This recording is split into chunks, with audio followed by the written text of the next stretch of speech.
কি মা, তুমি আবার কষ্ট করে পানি নিতে আসলে কেন? আমাকে বললেই তো আমি নিয়ে যেতাম। না রে মা, তোকে দিয়ে আমার এত কাজ করাতে মোটে ভালো লাগে না।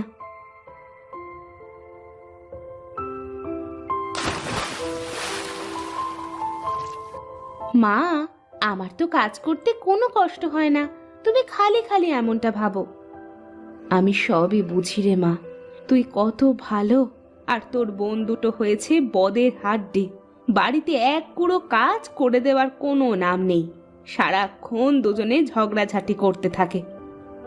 দেখবে মা, একদিন ওরা ওদের ভুল বুঝতে পারবে। তুমি যাও মা, বাড়ির মধ্যে যাও, আমি আসতেছি।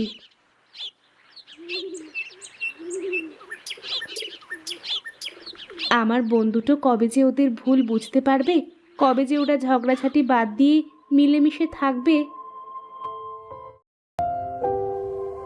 এই মিতু, এই ঋতু, ওঠ, অনেক বেলা হয়ে গেছে, মা কিন্তু বকবে তোদের।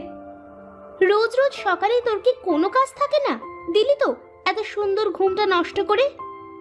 সারা রাত ঘুমিয়েও তোদের হয় না? সকাল করে কেউ ঘুমিয়ে থাকে নাকি?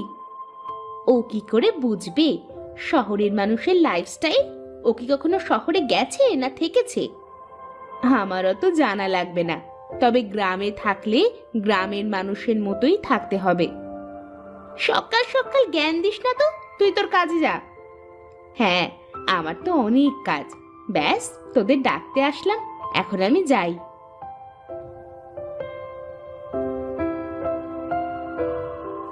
আজ সারাটা দিন যে কেমন যাবে কে জানে।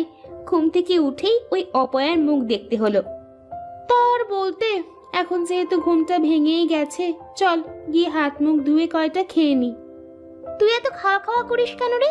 তোকে না বলেছি একটু কম কম খাবে? বেশি খেলে কিন্তু মোটা হয়ে যাবি, তখন আর তোর দিকে কেউ তাকিয়েও দেখবে না। তা ঠিকই বলেছিস তুই। চল চল, এখন বাইরে যাই আগে, তা না হলে মা আবার কথা শুনিয়ে দেবে।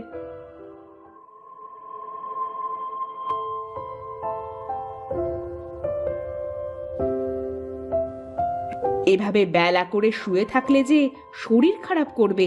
তাছাড়া একটু বাড়ির কাজ কামে তো সাহায্য করতে পারিস তোরা। আমরা কেন কাজ করব? তোমাকে সাহায্য করার জন্য তো নিতু রয়েছে, ও তো সব কাজ পারে।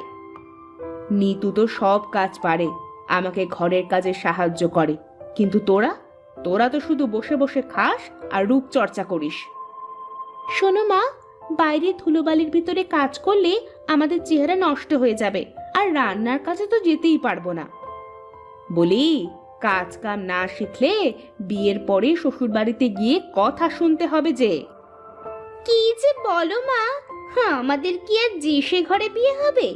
দেখো, আমাদের বিয়ে করার জন্য রাজা বাদশার ছেলেরা সম্বন্ধ নিয়ে আসবে।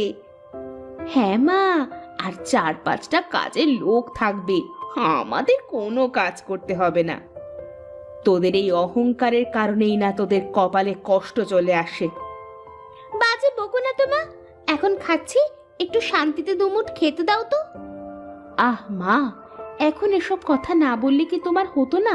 চুপ করো, ওদের খেতে দাও। আর হ্যাঁ, ওরা কেন কাজ করবে? আমি তো তোমার সব কাজ করে দিই। থাক, আর আমাদের হয়ে সাফাই গাইতে হবে না। তুমি আগুনে ঘি ঢালার লোক। চল মিতু, আমার খাওয়া শেষ।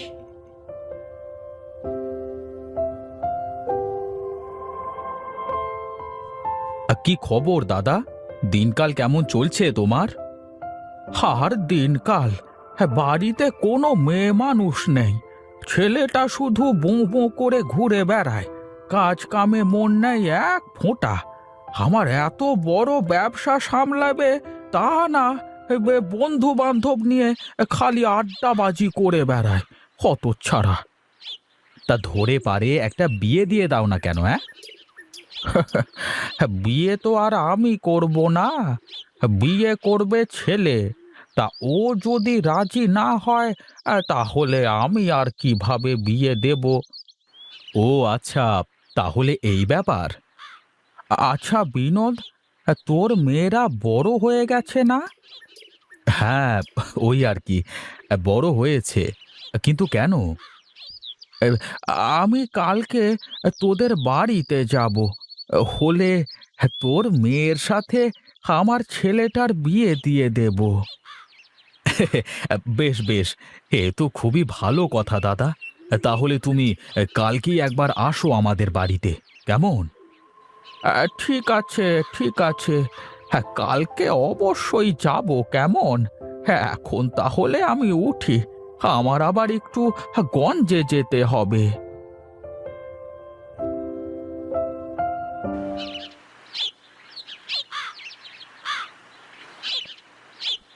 তুমি চলে এসেছো বাবা? হ্যাঁ রে মা, চলে আসলাম। মিতু আর ঋতুকে ডাক দে দেখি।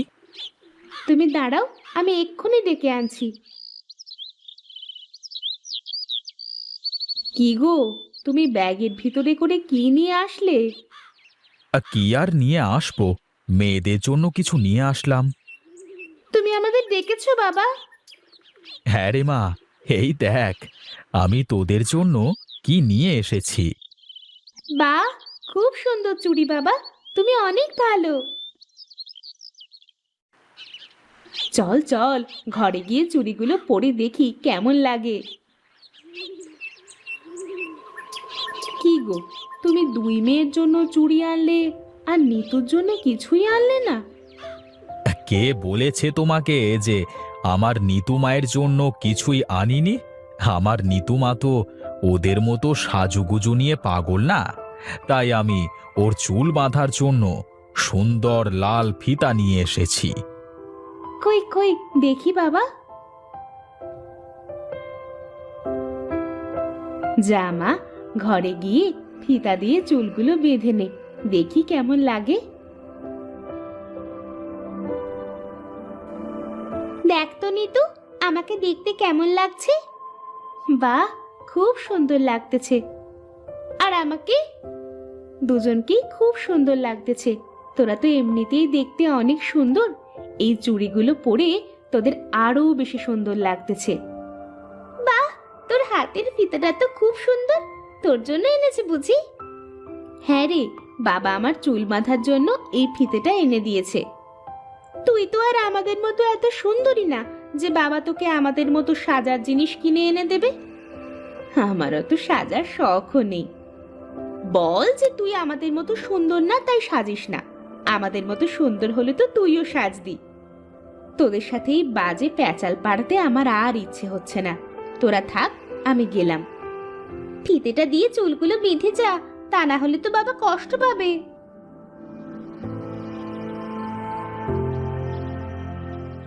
আজ আমার চেহারা সুন্দর না বলে ওরা আমার সাথে এমন করে, কেন যে আমি এমন হলাম? কি রে মা, কান্দিস কেন তুই? ওরা কি তোকে কিছু বলেছে? ওরা তো সব সময় বলে মা, কিন্তু আমি তো ওদের কথা কানে নিই না। তুই খুব লক্ষ্মী মেয়ে রে মা, তুই আমার সোনার টুকরো। দেখবি ওরা একদিন ওদের অহংকারের প্রতিদান পাবে। নে, এবার ফিতেটা দিয়ে চুলগুলো বেঁধে ফেলতো দেখি। তুমি বেঁধে দাও না মা।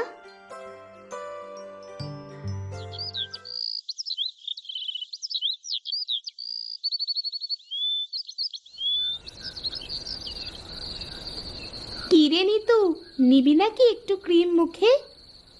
না না, আমার ওসব লাগবে না, তোরাই নে। আহারে, এত করে বলছেও, নে না আজকের মতো। না, সারা জীবন কিছু নিলাম না, একদিন নিয়ে আর কি হবে? না নিলে বুঝবি কি করে যে কি হয় আর কি না হয়? তাছাড়া তুই তো আমাদেরই বোন, তোকে এরকম দেখতে আমাদের আর ভালো লাগে না।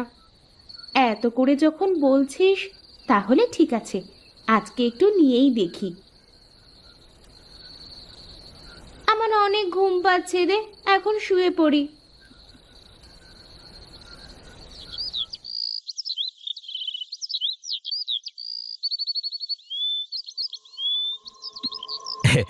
তাহলে শেষমেশ আসলেনি আমাদের বাড়িতে দাদা?